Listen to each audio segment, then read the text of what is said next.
Hello viewers, welcome to our channel. నేను మీ చరణ్ పరిమి. మాధురికి సీరియస్గా ఉందా? ఆవిడకి నిన్న యాక్సిడెంట్ అయింది కదా, ఆవిడకి సీరియస్గా ఉందనేది వార్త అయితే దీంట్లోకి ఈ మొత్తం పంచాయతీలోకి ఎంట్రీ ఇచ్చిన సజ్జల రామకృష్ణారెడ్డి గారి పంచాయతీలోకి ఎంట్రీ ఇచ్చారు. అసలు ఏం జరగబోతుంది, జగన్కి ఇది ఏ విధంగా షాక్గా మారబోతుంది, అసలు దీంట్లో ఉన్న సంగతులు ఏంటో ఒకసారి చూద్దాం. అంటే యాక్సిడెంట్ తరువాత పర్యవసానాలు ఏ విధంగా వెళ్ళాయి, అలాగే కొన్ని ఇంటర్వ్యూల్లో శ్రీనివాస్ గారు ఇప్పటిదాకా బహిర్గతం చేయని కొన్ని విషయాలు బహిర్గతం చేశారు. సో వాళ్ళకు సంబంధించి చాలా కీలకమైన విషయాలు బయటకు వచ్చాయి. ఇక వీళ్ళ రాజకీయ భవిష్యత్తు గురించి కూడా మనం ఏంటనేది చర్చిద్దాం.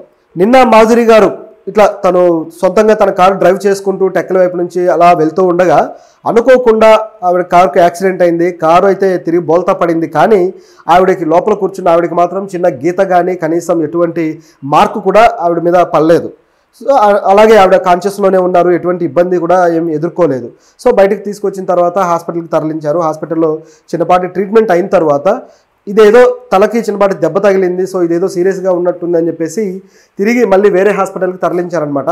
ఆ తరలించిన హాస్పిటల్లో అక్కడ ఆవిడకి ట్రీట్మెంట్ చేస్తున్న డాక్టర్లు ఏం చెప్పారంటే, పైకి ఏ దెబ్బ కనిపించకపోయినా ఆ తలకైన చిన్న గాయం విషయంలో మాత్రం సీరియస్గానే ఉంది, లోపల బ్లడ్ క్లాట్ అయింది. సో ఇది మనం దాన్ని కరిగించాలంటే సీరియస్గా ట్రీట్మెంట్ చేయాల్సి ఉంటుంది. కాబట్టి ఆవిడకి ఆ సహాయకులు కావచ్చు వీళ్ళంతా అందుబాటులో ఉండాలని చెప్పేసి వాళ్ళు కూడా చెప్పడం జరిగిందనమాట. సో హాస్పిటల్లో ఆవిడ కండిషన్ అయితే ఇది. ఆవిడ తను డాక్టర్లతో కూడా నేను కావాలనే ఈ విధంగా సూసైడ్ చేసుకోవడానికి ఈ విధంగా ప్రయత్నించానని చెప్పడంతో అందరూ షాక్ అయిపోయారు. నిజానికి ఆవిడ ఈ సంఘటన అంతా జరిగిన తర్వాత ఆ ట్రోలింగ్ వీడియోస్ కావచ్చు ఇవన్నీ కూడా బాగా వైరల్ అయిపోయాయి. ఇప్పుడు రాజకీయ పార్టీలో ఒక పార్టీ మీద ఇంకో పార్టీ మీద ఒక పార్టీ ఇట్లా దుమ్మెత్తి పోసుకోవడము, వీళ్ళ సోషల్ మీడియాలో ఉండే ఆ హ్యాండిల్స్ కావచ్చు లేకపోతే వాళ్ళ ఫ్యాన్ పేజీలు కావచ్చు వీళ్ళంతా కూడా మహిళల మీద జుగుప్సాకరమైన ఏదో ఒక రాళ్ళు వేస్తూ ఉండటం అనేది మనం గత కొద్ది కాలంగా చూస్తూనే ఉన్నాం. సో ఆ పరంపరలో భాగంగానే ఈవిడ మీద కూడా ఆ విధమైన ట్రోలింగ్ అనేది జరిగింది. సో ఆవిడ మనసు బాగా నొచ్చుకున్నారు. సో నొచ్చుకొని ఇక నేను చనిపోవాలని ఆవిడ డిసైడ్ అయిపోయి అక్కడ నుంచి ఇక కారులో వెళ్తూ అలా యాక్సిడెంట్ తనకు తానే చేసుకున్నారని చెప్పి ఆవిడ చెప్పారనమాట. అయితే దీనిలో మొత్తం గమనిస్తే నిజానికి ఆవిడ మీద ఈ సంఘటన అంతట్లో కూడా ఒక సానుభూతి అనేది ఎవరికి ఏర్పడలేదు. ఆవిడ అందరికీ దూరంగా ఉన్నానని చెప్పినా లేకపోతే నేను తర్వాత ఇంకా ఆయనతో కలిసే ఉంటానని కొద్దిగా గట్టిగా మాట్లాడుతూ ఉన్న క్రమంలో ఆవిడ మీద ఎవరికి సానుభూతి ఏర్పడకపోవడము, మీడియా కూడా ఆవిడ మీద ఇట్లా గుచ్చి అడగడము ఇవన్నీ కూడా కాస్త ఇబ్బందికరంగా అనిపించాయి ఆవిడకి. సో ఆ సానుభూతి కోసం ఏమన్నా ఇలాంటి పని చేశారా, లేకపోతే నిజంగానే డిప్రెస్ అయి చనిపోవాలనుకున్నారా అనేది ఒక ప్రశ్న. అంటే నిజానికి రాజకీయాల్లో రకరకాల గేమ్స్ జరుగుతూ ఉంటాయి కాబట్టి ఇది కూడా అటువంటిదేనేమో అనే ప్రశ్న అయితే ఉంది. ఆవిడ డాక్టర్లను కూడా ఇక నన్ను చంపేయండి, నన్ను అయితే బ్రతికించొద్దు అని చెప్పేసి ఆవిడ అడుగుతూ ఉన్నారనమాట. నాకు ట్రీట్మెంట్ ఆపేయండి అన్నట్లుగా అడుగుతున్నారు. సో ఇది అక్కడ ఉన్న పరిస్థితి. అయితే దీనికి సంబంధించి ఆవిడ ఒకవైపు ఏమో హాస్పిటల్లో ఉన్నారు, ఇటువైపు వాణి గారేమో ఆవిడ ఇచ్చే ఇంటర్వ్యూలు ఆవిడ ఇస్తున్నారు. సో ఇటువైపు శ్రీనివాస్ కూడా ఆయన ఎప్పుడైతే ఆవిడకి యాక్సిడెంట్ అయిందన్నారో వెంటనే ఆయన కూడా రియాక్ట్ అయ్యారు. ఆయన వేరే ఇంటర్వ్యూలో మాట్లాడుతూ ఆవిడకి ఎవరూ తోడు లేరు, ఆవిడ జీవితము ఆమె కుటుంబం అంతా కూడా ఆవిడని వదిలేశారు, చివరికి నేను తోడు లేకపోతే ఎలాగా అని చెప్పేసి ఆయన సానుభూతి కావచ్చు లేకపోతే ఆయన ప్రేమ కావచ్చు తెలియజేస్తున్నాడు. వాళ్ళది ప్రేమ అని వాళ్ళు కన్ఫర్మ్ చేయట్లేదు, కానీ మరి ఆ ఎమోషన్ ఏంటనేది కూడా మరి చెప్పాలి కదా. సో అయితే ఈ పరిస్థితుల్లో ఆయన చివరికి ఆ ఎమోషన్ ఏంటనేది కొంత చెప్పినట్టుగానే కనిపిస్తుంది. అంటే మేము శారీరకంగా కలిసాము అని చెప్పేసి ఆయన చెప్పేశాడు. మాధురి గారేమో మొదటి రోజు ఇచ్చిన ఇంటర్వ్యూలో మేము శారీరకంగా కలవలేదు, కేవలం ఆయన నాకు ఒక ఫిలాసఫరు, కలిసి ఉంటున్నాము అంతవరకే, అంటే ఒక ఇంట్లో ఉంటున్నాము అంతవరకే అని చెప్పేసి ఆవిడ అన్నారు. మరి దీన్ని ఏ విధంగా చూడాలి అని, అలాగే దానికి అడల్టరీ అని అంటారు కోర్టు వ్యవహారిక భాషలో అని చెప్పేసి ఆవిడే అన్నారు. తర్వాత దీన్ని ఎట్లా చూడాలని సమాజం నుంచి కూడా కొన్ని ప్రశ్నలు, అలాగే ఈ అడల్టరీ విషయంలో కూడా అది కోర్టు ఏం వ్యాఖ్యానించింది, ఏ చట్టం ప్రకారం చూడాలనేది కూడా మనం గత వీడియోలో మాట్లాడుకున్నాం. అంటే వాళ్ళు శారీరకంగా కలిశారా లేదా అనే దానికి ఎవరు ప్రూఫ్లు చూపించలేరు కాబట్టి సో ఈ అడల్టరీ అనే కేసు కాస్త దాని పర్యవసానాలు కేసుగా పరిణమించే అవకాశం అయితే ఉంది అని చెప్పేసి మనం ఆ కేసుకు సంబంధించి మాట్లాడాం. అయితే ఈయన శ్రీనివాస్ మాత్రం, దువ్వాడ శ్రీనివాస్ ఇప్పుడు కన్ఫర్మ్ చేసేశారు, అవును మేము కలిసాము, ఒకే ఇంట్లో ఉన్నాము, సో మా ఇద్దరికి అండర్స్టాండింగ్ ఉంది, ఇక ఇందులో దాపరికం అయితే ఏదీ లేదు, సో ఇక కలవడం అనేది మాకు జరిగింది, సో మేమిద్దరం కలిసే ఉంటాము తర్వాత కూడా జీవితంలో అని చెప్పేసి ఆయన చెప్పారు. సో ఇంత ఓపెన్గా దాపరికం లేదు అని ఆయన చెప్పడము, అటువైపు మాధురి గారేమో ఈ విధంగా వ్యాఖ్యానించడం, సో ఇవన్నీ కూడా అంటే మొదట్లో ఎందుకు దాచిపెట్టారు తర్వాత ఎందుకు ఓపెన్ చేశారనే ప్రశ్న అయితే వచ్చేసింది. బహుశా మీరు వీళ్ళ మీద ఉన్న విమర్శల వల్ల వీళ్ళకి బయటపడాల్సి వచ్చిందేమో మరి. ఎందుకంటే మీరు డైవోర్స్ తీసుకోకుండా ఈ విధంగా చేయడం కుటుంబం విచ్ఛిన్నమైపోవడమే కదా అన్న ప్రశ్న వచ్చింది.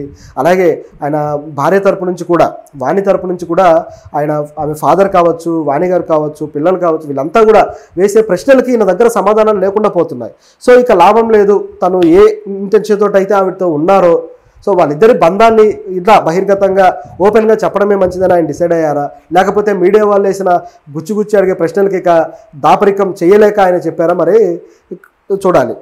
మొత్తానికైతే ఓపెన్ అయ్యారు. సో ఇదిలా ఉంటే ఈ పంచాయతీలోకి సజ్జల గారు ఎంట్రీ ఇచ్చాడు. అయితే అసలు ఆయన ఎంట్రీ ఎలా జరిగింది, ఆయన ఏ విధంగా వచ్చారు, ఈ పంచాయతీని తీర్చాలని ఆయన ఎందుకు అనుకుంటున్నారు, అసలు ఏంటి దీని సంగతి అనేది ఒకసారి గమనిస్తే, మొట్టమొదటగా ఈ ఇష్యూ ఏదైతే జరిగిందో, అంటే ఇది 2 ఏళ్ల క్రితం నుంచి నడుస్తున్నది కదా, సో 2 ఏళ్లకు ముందు ఇంకా చెప్పాలంటే, సో ఆ టైం నుంచి కూడా వాణి గారికి వీళ్ళ వ్యవహారం మీద కాస్త సందేహం వచ్చి దాన్ని అంతా గమనించి రూఢి చేసుకున్న తరువాత దీన్ని పంచాయతీగా తీసుకెళ్ళి సజ్జల గారి ముందు పెట్టారు.